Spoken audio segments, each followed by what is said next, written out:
Hoy puede ser. El magíster Alberto Martínez del Peso ya está con nosotros porque es martes y corresponde el análisis de la situación política de nuestro país.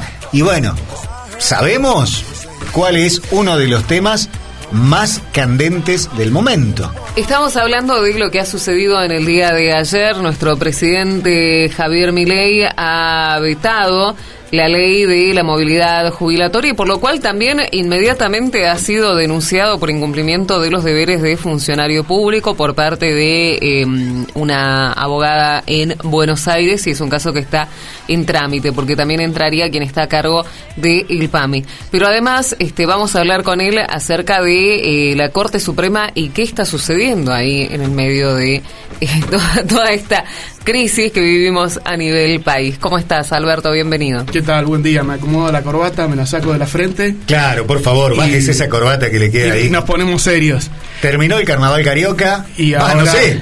Claro. Vamos a ver qué opinan los jubilados que los tienen bailando, pobres. Con la más fea. Con la más fea. Va, como siempre.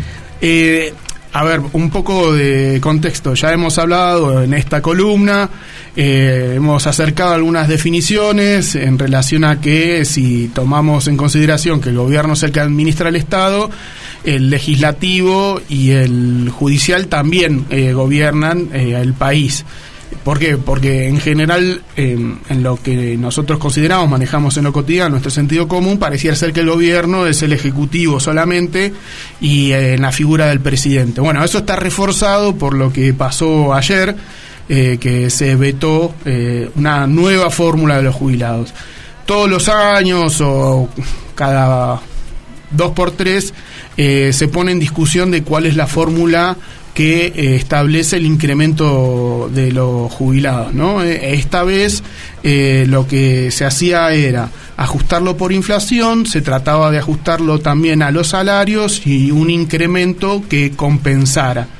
Y bueno, el veto que salió publicado en el boletín oficial, que es ahí donde se termina de consustanciar todo lo que se genera cuando se publica en el boletín oficial, lo que estableciera que las jubilaciones ya le estaban ganando la inflación, por lo tanto que era injustificado, y después por el otro lado se cita algo que este gobierno ha sido muy insistente, y es que es en nombre del superávit fiscal que no se puede aumentar las jubilaciones. Se debate sobre si ese incremento representaba el 0,45 del PBI o el 1%.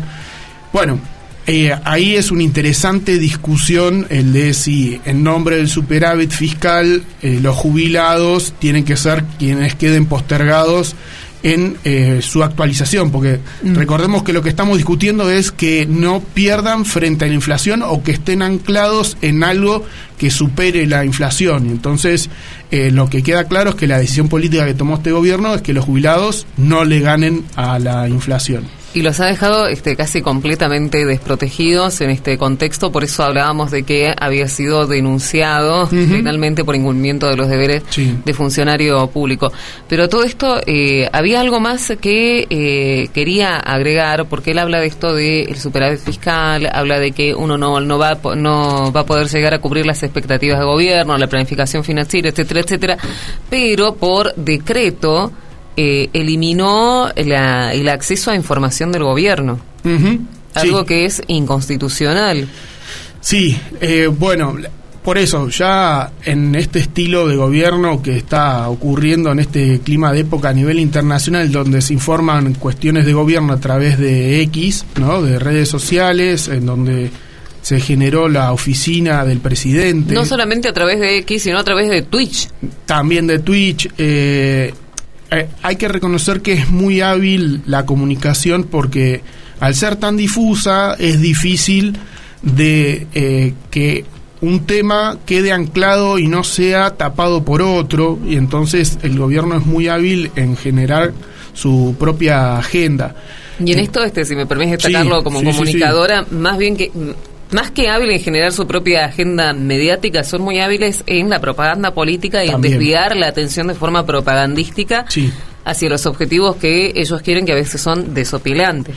Sí, la cuestión es que en general no se logre establecer un consenso, que es lo que ya hemos hablado, y que se genere una dinámica que quien tiene más potencia de fuego, para decirlo así, más volumen de comunicación, sea el que termina imponiendo su visión de las cuestiones. Por eso una práctica de polarización constante. Sí, es algo que está en un clima de época. O sea, Steve Bannon, el mentor de Trump, o por lo menos su jefe de campaña, es quien ha inaugurado este estilo, o si se quiere ya existía desde antes, pero es el que lograron darle potencia, y es donde básicamente todo consenso, todo lo que estaba ya básicamente fuera de discusión, hoy están en discusión. Eso lo han logrado muy bien instaurar, como por ejemplo en este hecho, que los jubilados le estarían ganando la inflación. Entonces, al final, ¿qué terminamos discutiendo? Si los jubilados le ganaron la inflación o no. Con lo cual, ¿qué discutimos? La agenda del gobierno, que parece ser su bala de plata, que es demostrar que está bajando la inflación. Pero bueno, a costa de estas decisiones, de que los jubilados pierdan frente a la inflación. Y siguiendo con este sentido de lo de la comunicación, de lo de el deber de funcionario público y lo que decíamos antes de quién es el que administra el Estado, el presidente puede vetar, pero eso lo lleva a mecanismos institucionales ya prefijados, y es que vuelve a comisión esto. Recordemos que de la República, de los tres poderes, el preeminente es el Congreso, sí, es el legislativo, porque se supone que es la representación total de nosotros, ¿no? De la nación, ¿no? Es Congreso de la Nación, Honorable Consejo de la Nación.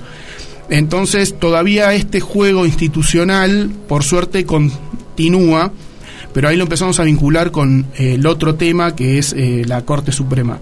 La Corte Suprema también tiene potestad en este juego de legislativo, que tendría esa carta el Ejecutivo, como el veto o como proponer leyes, ¿no? O los decretos de necesidad de urgencia. Todos son muy excepcionales, o sea, no está contemplado que en lo cotidiano ocurran estas situaciones, y bueno, y si se da en un marco político de una decisión netamente de corte económico, todavía es más complejo de analizar, por lo menos desde el derecho constitucional o de la ciencia política. Entonces, en lo que es este mecanismo, todavía no está del todo dicho, sino que debe volver a comisión, y si el Congreso logra una mayoría, de nuevo, ya eso tendrá que implementarse. Ya el presidente no puede inmiscuirse en eso, no puede vetarla, no puede no reglamentarla, queda ya establecido. La última herramienta que tiene es, a través del Ministerio de Economía, no darle los recursos económicos, con lo cual queda legislado, pero queda desfinanciado. En todo esto que estamos hablando, la Corte Suprema tiene incidencia. La Corte Suprema en nuestras constituciones liberales es quien tiene el rol de velar por el cumplimiento de las leyes en función de lo que la Corte hace de interpretación de la Constitución. O sea, la Corte Suprema es la última voz en declarar algo constitucional o inconstitucional, y tiene mecanismos que, en nombre de esa cuestión ilustrada, si se quiere, están alejados de los mecanismos de elección popular. Es decir, el presidente asume por el voto popular, los senadores, los diputados, pero hasta hoy, hasta la actualidad, no hay mecanismos de elección directa, o por mayoría, o por algún mecanismo de los jueces de la Corte, siendo que tiene una gran incidencia en nuestra vida cotidiana, muchísima. La Corte Suprema podría declarar si el veto es constitucional o no, por ejemplo, o podría en la contra decir lo mismo que opina el presidente y decir que la ley de nuevo ajuste de las jubilaciones es inconstitucional por lo que sea, pero bueno, actualmente la Corte Suprema está en un muy bajo número, bajísimo, son 4 y uno está ya debería jubilarse por los 75 años. Entonces, si empezamos a ver que los mecanismos de asignación de los jueces de la Corte Suprema no son de los más dinámicos, sino que también está sujeto a que el Congreso los apruebe y que hay pliegos que se presentan y tienen que ser aprobados, y que después, una vez en el cargo, estarían sujetos hasta los 75 años, pero se han dado situaciones donde han continuado. Entonces es un mecanismo poco sujeto a controles, sino que es muy chiquito y se da en el Consejo de la Magistratura, y por el otro lado es casi vitalicio. Es casi vitalicio y es uno de los poderes que menos información pública uno obtiene acerca de su funcionamiento. Porque, bueno, de vez en cuando uno escucha nombres, escucha intervenciones que han tenido fallos, pero no acerca de su funcionamiento, y creo que esto es algo muy reciente, la crítica y la mirada, sobre todo por la edad de los jueces. Sí, la verdad que es a nivel internacional está pasando que se está dando una tendencia que es que la vida política se está cada vez judicializando más, entonces cada vez tienen más poder, pero por el otro lado es el último reservorio de conservador. En México se está llevando adelante, o está queriendo el actual presidente AMLO, López Obrador, llevar una reforma judicial que está siendo criticada porque justamente en esa visión de que el Poder Judicial termina siendo el último veedor. Bueno, a lo largo de la historia de Latinoamérica no se comprueba eso, se ha dado muchos golpes de Estado en Latinoamérica, y no ha ocurrido que en esos países que han sufrido golpe de Estado la Corte Suprema haya frenado o haya hecho algún pronunciamiento o haya hecho alguna instancia legal o de su correspondencia que haya frenado un golpe de Estado. Al contrario, en general han avalado a lo largo de la historia latinoamericana esos golpes de Estado, con lo cual demuestra que en su historia, más que ser veedoras de la constitucionalidad, del cumplimiento de la Constitución, han favorecido la coyuntura política que no acompañaba la constitucionalidad, ¿no? Y que mejor les convenía a ellos como funcionarios en su momento. Entonces uno se plantea ahí, ¿para qué tengo este tercer poder que encarna la justicia? Si al final la justicia es ciega o tira para el lado que más le conviene al funcionario. De hecho está pasando también en Estados Unidos, que los últimos candidatos los ha colocado Trump, y entonces cualquier judicialización se espera que fallen a favor de Trump, con lo cual se ha inaugurado en estas últimas décadas una hipertrofia de la vida política que pone en situación de no devedora de la Constitución a la Corte Suprema de los países, sino como última decisora de decisiones que son políticas. Entonces eso es un fenómeno un tanto preocupante, porque se ha llegado en la Argentina a legislar, por ejemplo, en materia de sanidad. En época de pandemia salió un fallo que decía que al final el aislamiento, o si se quiere lo que se denominó en ese momento el cierre de los colegios, era inconstitucional y que no correspondía cerrar las escuelas para evitar los contagios. Entonces, en ese contexto, el veto a los jubilados, y en la Argentina, volviendo a nuestro país, una baja cantidad de ministros de justicia, ¿sí? de aquellos designados en la Corte Suprema, también te da un síntoma de época. En general, lo que se busca con las Cortes Supremas es que superen la docena, que se acerquen a la veintena, para que los fallos surjan de un disenso, y que si son al final se llega a una decisión, tengan una amplia mayoría, o que por lo menos abarque en el tiempo una suficiente jurisprudencia para que no sea modificada coyunturalmente. Bueno, eso está cambiando en lo que es a nivel occidente, por lo menos. Bueno, recuerdo que Argentina también pasó en su momento por la discusión de si teníamos que tener o no una reforma judicial. Recuerdo que habrán sido los últimos años de la presidencia de Cristina donde ya se empezaba a vincular esta temática.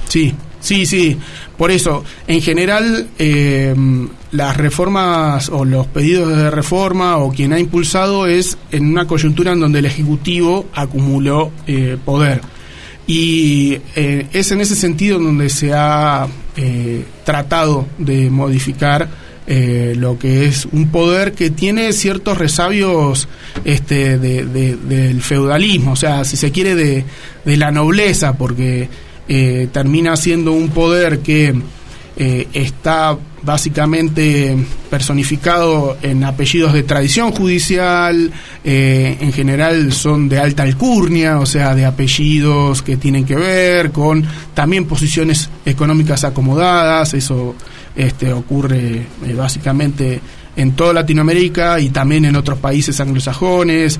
Entonces, por eso en general, si un poder va a tener tanta incidencia en declarar lo que es constitucional o inconstitucional, lo que se busca es que sea un gran número y a lo largo de la historia lo que se ha comprobado es que en general fallan a favor del status quo.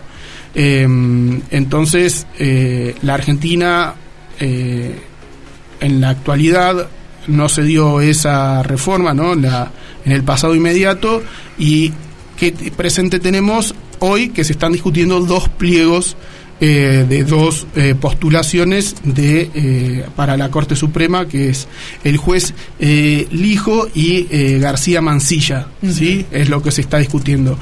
Entonces, por eso es en este ejercicio, en esta columna, estamos tratando de juntar de vetos que tienen de fondo una decisión económica, política, y por el otro lado, qué ocurre con el actor estatal, Poder Judicial, encargado de poder llegar a una solución de ese tema. Por ahora va por el lado de que debería volver a comisión. En su momento esta Corte Suprema también dijo que se tenía que resolver políticamente lo de el decreto que tenía 600 y pico de artículos. El primer decreto, el de enero, sí. Claro. Entonces, actualmente esta Corte Suprema tiene un rol muy de expectante.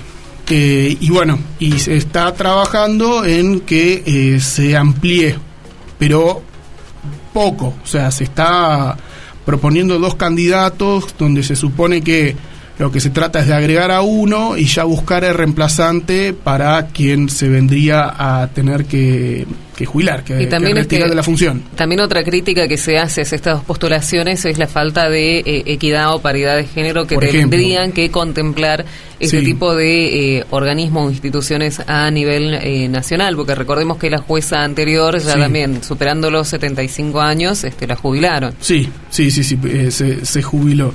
Es interesante ver el caso de García Mansilla, que cuando se doctoró, según el sitio chequeado, en su trabajo de tesis de 2001 de maestría, declaró, y esto para que vean la unión de los dos puntos que estamos charlando, que también está en boca de García Mansilla, actual posible juez de la Corte Suprema, que dijo: en la Argentina, los DNU, los decretos de necesidad y urgencia, han destruido la separación de poderes y los contrapesos entre el Congreso y el Poder Ejecutivo. Además, a cierto nivel, la Corte Suprema ha hecho poco para hacer cumplir los requisitos de la legislación, de que la legislación provenga del Poder Legislativo y no de los presidentes, ¿no? Él está en el 2001 hablando lo que justamente estamos hablando ahora, que por un decreto de necesidad de urgencia por un veto presidencial se está frenando una corte legislada por mayoría en el Congreso, y actualmente esta persona sería candidato a la Corte Suprema, con lo cual nos habla de lo que está pasando a nivel nacional en este clima político, en estos actores institucionales, y que ya esta persona en su rol de intelectual ya estaba viendo, y es más o menos coincidente con lo que estamos discutiendo acá, charlando acá, que en este clima de época se está volviendo muy difícil articular políticamente e institucionalmente las decisiones. Ahora, no lo habíamos acordado, te hago una pregunta, Sí. ya a nivel geopolítico sudamericano, lo que está sucediendo con Maduro, creo que amerita Sí. por lo menos un párrafo Claro, ahí. de nuestro análisis, porque intervienen muchas de las cuestiones que hemos hablado Sí. acerca de Argentina, y no sé si te has enterado, pero a través de el programa de televisión que él conduce Sí. todos los días, ha declarado que se va a adelantar la Navidad en Venezuela para octubre. Ok. Bueno, que sí. Y ahí tenemos el uso de la propaganda política, Sí, sí. el manejo del disenso, el cambiemos el... Sí. No hablemos más de que me robé las elecciones, hablemos de que cambié la Navidad. Sí. Sí, esto lo hablamos, ¿no? La columna La pasada. clase pasada, Sí, iba a sí, decir me el sale profe. la formación. O sea, ya hay antecedentes que hasta en Estados Unidos la Corte Suprema terminó decidiendo por el presidente, que fue entre la elección de Bush hijo y Al Gore, ¿no? Ujú. Así que no es característica latinoamericana esto, sino que hasta los anglosajones lo han tenido. Y bueno, y después lo que establecíamos era que tal nivel de radicalización en Venezuela hace que sea este presente en donde al final ya no es por el voto popular que el presidente actual es designado, sino por un fallo de la Corte Suprema, con la cual acá vemos el rol de la Corte Suprema como defensora del status quo político. Así que eso es, mientras tanto que acá en la Argentina la tenemos no pronunciándose, allá la tenemos pronunciándose y jugando políticamente. Y bueno, de última instancia, como hablamos la última vez, son las Fuerzas Armadas en Venezuela las que han dado su garantía de gobernabilidad al actual presidente. La oposición en el pasado también ha sido muy radical, ha llamado a salir a las calles, ha habido muertos, han ido internacionalmente a pedir, y al final el rol de las Fuerzas Armadas terminó siendo lo determinante, lo cual es lamentable para la tradición política latinoamericana. Venezuela cada vez se parece más a lo que decía no ser. Entonces, bueno, la verdad que es preocupante por lo que ocurre, pero bueno, también en Venezuela lo que ocurre es que, dado el bloqueo que sufrió y hasta los intentos de invasión declarados por el asesor político de Trump en su momento, que lo citamos acá, que lo citó nuestro invitado Pozzi, ha asumido compromisos geopolíticos y entonces ya está atada a un bando, y aparte lo terminó de llevar a lo que vendría a ser BRICS o el bando chino-ruso, compromisos económicos. En un momento Venezuela estaba ahogada económicamente y comprometió reservas de petróleo, de oro también, cuando tuvieron la estatización. Entonces, la verdad que lo que pasa ahora es producto del presente, pero uno no esperaba por lo menos este desenlace casi caricaturesco que le termina dando la razón a los detractores de que Venezuela se está convirtiendo en una dictadura. O sea, ¿hasta dónde te lleva la defensa de tu posición convertirte en aquello que decías no? Claro, sí. Pero bueno, en ese sentido la Corte Suprema ha tenido este rol que venimos hablando históricamente y que no vemos que a nivel regional cumpla con ser quien vele por la Constitución, sino termina siendo una red de auxilio, un apoyo, un anclaje del status quo político. Vamos a ver en qué termina lo de Venezuela. La verdad que ha tenido una estabilización económica, así que esperemos a ver si eso relaja las cuestiones políticas. Veamos si al final este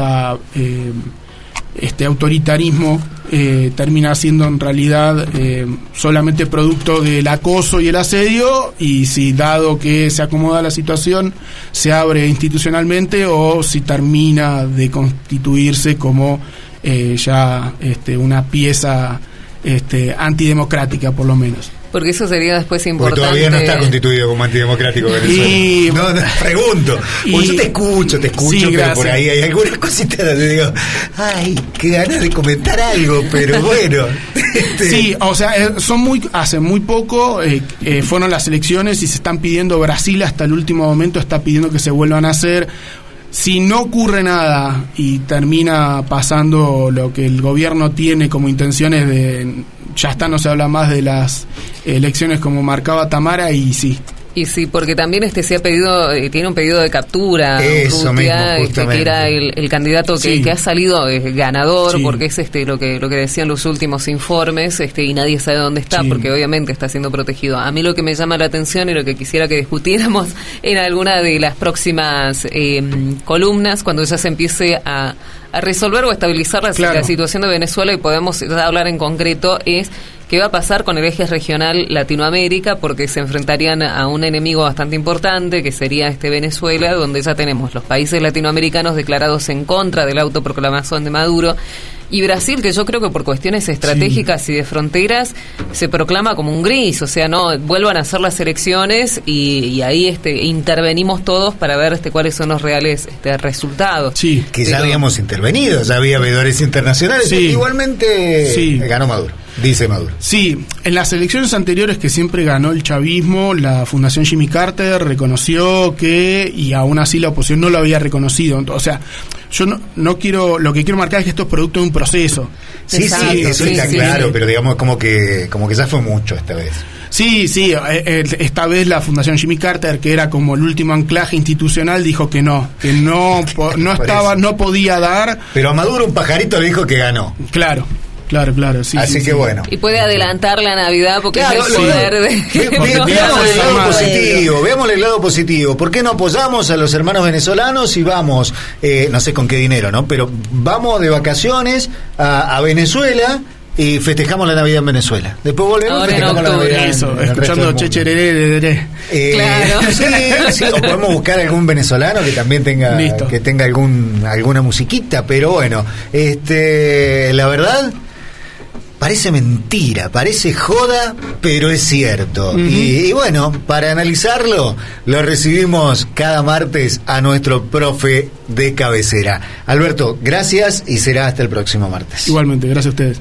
El magíster Alberto Martínez del Peso, y este análisis de aquello que se puede analizar, lo otro realmente da como para comentarlo y nada más. Hoy puede ser.